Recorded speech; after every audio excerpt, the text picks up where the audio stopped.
நரேந்திர மோடி 3வது முறையா பதவியேற்ற பிறகு அவருடைய அமைச்சரவையில் யார் யாரெல்லாம் அமைச்சர்கள், அவங்களுக்கெல்லாம் என்னென்ன துறை ஒதுக்கப்பட்டிருக்கு அப்படின்றத இப்போ கொஞ்ச நாளைக்கு முன்னாடி அனௌன்ஸ் பண்ணியிருந்தாங்க. அந்த வகையில் பார்த்தீங்கன்னா நிதி அமைச்சராக மறுபடியும் நிர்மலா சீதாராமனையே நிர்ணயிச்சிருக்கிறாங்க. ஸோ நிர்மலா சீதாராமன் மீண்டும் நிதி அமைச்சராக பதவியேற்றதை அடுத்து அவங்கள நெட்டிசன்கள் சரமாரியாக மீம்ஸ் போட்டு கலாச்சிட்டு வராங்க பாருங்களேன். அவங்கள கஞ்சூரிங் நன் படத்தில் வரக்கூடிய ஒரு பேய் மாதிரிலாம் வச்சு மீம் போடுறாங்க. ஒரு நிதி அமைச்சரை என்னென்னலாம் பண்ணி வைக்கிறாங்க பாருங்களேன்.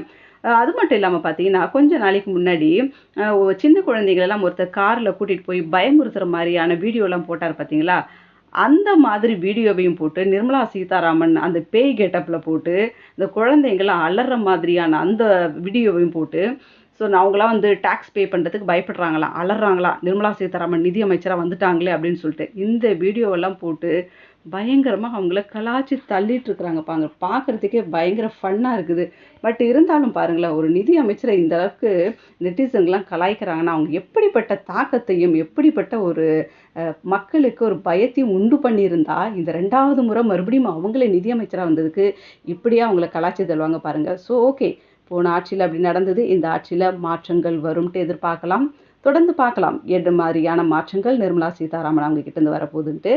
ஸோ தொடர்ந்து இதெல்லாம் நீங்கள் தெரிஞ்சுக்க எங்களுடைய கிரானிக்கல்ஸ் தமிழோட இணைந்திருங்கள்.